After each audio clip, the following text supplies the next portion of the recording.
बताइए, पशु चिकित्सालय के अंदर बड़ा भव्य शानदार मंदिर है, इसके इतिहास के बारे में बताइए। ये जो प्रांगण है 1942 में हमारा विभाग यहाँ पर आ गया था।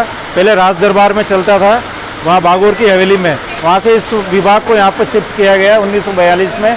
तब से ये विभाग हमारे यहाँ यहीं पे चल रहा है।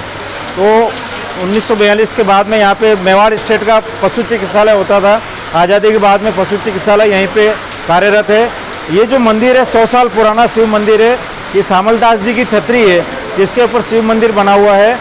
इस मंदिर का हम जो जीर्णोद्धार हम लोगों ने कराया, इसकी बहुत अच्छी हालत नहीं थी। आसपास का पूरा क्षेत्र गंदगी से भरा हुआ था। यहाँ पर झाड़ जंगल थे, पेड़ उगे हुए थे और कचरा थे कॉलोनी के लोग।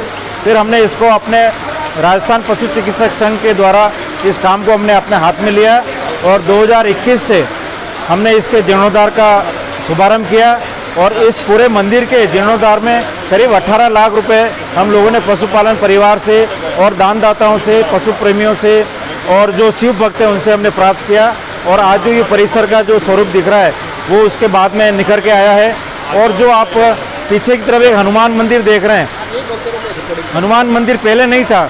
तो हमें एक कारोई के जो दरबार ठाकुर साहब उन्होंने कहा हमारे पास एक ये मूर्ति, वो अचानक देखे गए कि इस मूर्ति को आपको यहाँ स्थापित करनी है, पंचमुखी हनुमान, पर हमारे पास कोई व्यवस्था नहीं थी। फिर हमने इस अलग से इसका गर्भगृह का निर्माण कराया और हनुमान मंदिर की स्थापना की। और ये पंचमुखी हनुमान हमने 2007 में इस पूरे मंदिर की प्रतिष्ठा दोबारा से की और यहाँ पर कलश, ध्वजा और ये सारी चीज़ें हमने दोबारा प्रतिष्ठित करवाई।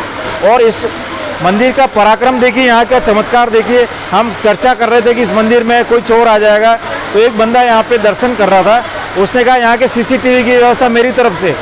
किसी ने कहा आरती में मज़ा नहीं आ रहा है, तो एक भक्त यहाँ आए हुए थे, उन्होंने कहा कि इसका आरती का ढोल मेरी तरफ से। किसी ने कहा कि भैया पानी की व्यवस्था क्या होगी, तो कुछ बच्चे थे हमारे परिवार के, उन्होंने कहा 50,000 का आरओ का हम देंगे।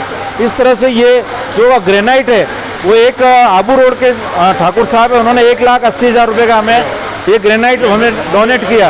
तो इस तरह से महादेव जी की कृपा से सारी चीज़ें जुड़ती गई और आज ये जो स्वरूप आपको नज़र आ रहा है वो एक भव्य मंदिर के रूप में। और हमने इसके लिए एक कमेटी बनाई है जो हम वार्षिक शुल्क 3,000 रुपये में मेंबर बनाते हैं, जिससे मंदिर का और इन जो हमारे पुजारी जी हैं, पुजारी जी इधर आइए, ये हमारे पुजारी जी हैं, इनका खर्चा और मंदिर का और साफ़ सफाई का, तो हम करीब 100 मेंबर बनाना चाह रहे हैं। अभी 60-70 मेंबर बन चुके हैं। तो साल में करीब 2 लाख रुपए हमें चाहिए इस मंदिर को आराम से चलाने के लिए, पूजा पाठ, साफ सफाई और पुजारी जी के खर्चे के लिए।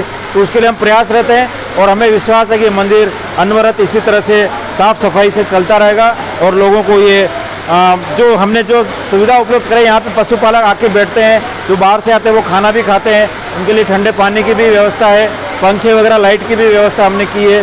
तो ये हमारा एक प्रयास था राजस्थान पशु चिकित्सक संघ का, हमने इसको पूरा किया है और आगे भी हम इसके विकास की बात करेंगे। धन्यवाद। मैं पशुपालक चौसर लाल माली। 2013 में ये हॉस्पिटल सरकार यहाँ से कहीं दूसरी जगह शिफ्ट कर रही थी, तो फिर हमारे पशुपालकों को डॉक्टर ने बोला कि यार तुम आओ यार, ये तो हॉस्पिटल यहाँ जाता है। फिर हम पशुपालक इकट्ठे हो गए और यहाँ से हमने जुलूस निकाला, कलेक्टर में धरना दिया और उसके बाद ये हॉस्पिटल महादेव की कृपा से यही हिस्सा ही है।